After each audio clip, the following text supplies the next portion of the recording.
it's just a continuing injustice, and that's the frustration, and that's the protest. Not too long ago, I gave my kids a kiss because I was coming downtown for what could be the last time I come and see them. Do what you say. This country is supposed to be about the land of the free for all. That's what we're doing today, and that's what we're about. And we're going to keep doing this until we have justice and freedom. Everybody needs to stand up and fight for what's right. I am not condemning anybody for being fed up, for being tired, and for not trusting in this system any longer. So if you want us to do better, then damn it, you do better. It is our duty to fight for our freedom. I can breathe.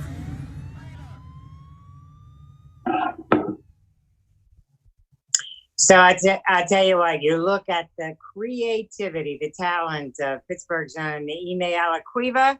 Thank you for that, Ime. It almost makes you feel like you've been a part of what's been happening here around the city of Pittsburgh over the last couple of weeks. But it has taken a monumental task to get all that out on the street. So who's behind it? Who are the brains behind that? Well, take a look. Take a look at the screen. You see some of the faces who have put it together. I'm going to introduce you to some of these folks. State Representative Summer Lee, Deja Clemens, and I'm going to let her introduce when we come back in just a second, all of the folks behind PICB, Pittsburgh, I Can't Breathe, Jaleesa Brown, Fawn Montgomery Walker, Olivia Liv Bennett. Thank you all for joining me today. Indeed. Thank you for having us. Thank you. I don't know if I've had this many in our Zoom show. Summer, I'm going to start with you just because you're in the box right next to me. Give me an idea. I mean, protest is kind of in your blood. Making a statement runs through your veins. But something happened that you knew you had to get out there in the past couple of weeks. Yeah, I think that sometimes people think that their elected representatives are supposed to stay indoors, supposed to just worry about, going to Harrisburg. But the reality is that if my people are out there, if my constituents are marching, if my family are marching, if they're protesting, if they're making their voices known, then I need to be there. So when we're talking about, police violence, it's something that I've been working on for the whole time that I've been in office. And it's a movement that we have to keep pushing on. So I just knew it was a place that, we needed to be, but also just if I could in any way help to, protect folks and to help support our young organizers, then I wanted to be there to help them in any way that I could, really. And Deja, tell me about Pittsburgh, I Can't Breathe. You guys are sitting there. You mentioned to me before this all started, you all didn't even all know each other. Oh, right.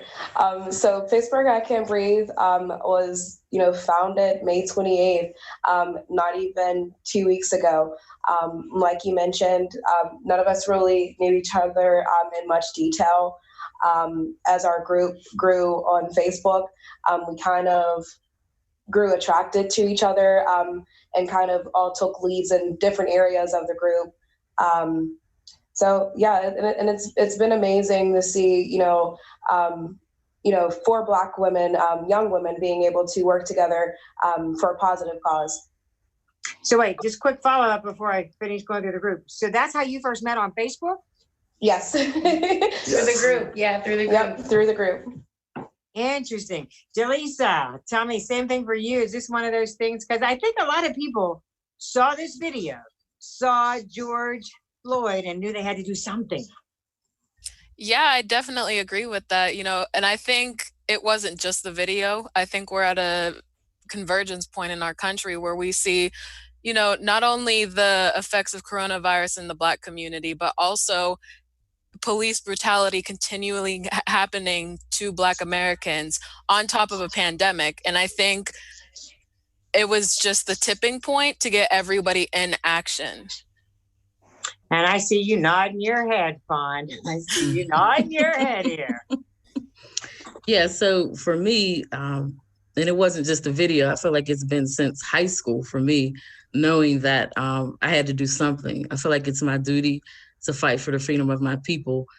So to get up, get out and be involved and kind of make that happen. So I'm excited that the video brought in some of the young organizers that we're very extremely proud of, because they've really helped us amplify our demands and to get some police reform really done. So for me, it was something that ignited to me back in high school. I knew that it was my duty to fight for my people and to get up and do something. I just didn't want to complain about it. I wanted to get up and be involved. And Liv, and I should point out, we're recording this Zoom show on Thursday. And I said to you before we started taping this show, there were a couple of protests tonight. And you said to me, there's something every day. And part of the beauty in this is that there are enough people now doing this, that something happens every day. That is the beauty of this, because I remember being at Milano's and the pickings were few. So there was times where it was me and one other person in front of Milano's holding that down. And there just wasn't the numbers that we have now. So thankfully, we have ignited and engaged folks to come out and be in these streets, so that we're not leaning on the same people to constantly do this heavy lifting every single time there's a call for action.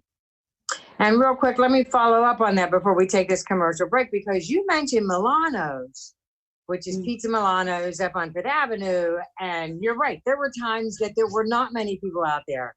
But the realities are the issues are still the same. We're talking about being treated fairly. We're talking about being respected by police, being respected by business owners. Absolutely. These are not different issues. It's just a different name. So we just need to, be reminded and remember that we are fighting the same fight. We're fighting the same fight that our ancestors fought. Like, we're fighting the same fight as Martin Luther King, Malcolm X, Harriet Tubman. So this is not a new fight. It's just that it's a different name. So we got to keep pushing, and we got to keep doing this until something changes. So that's where we're at. That's where we're at. Well, we have a lot more to talk about on this edition of the Lynn Hayes Freeland Show, so stick around. Don't go away. You don't want to miss all this.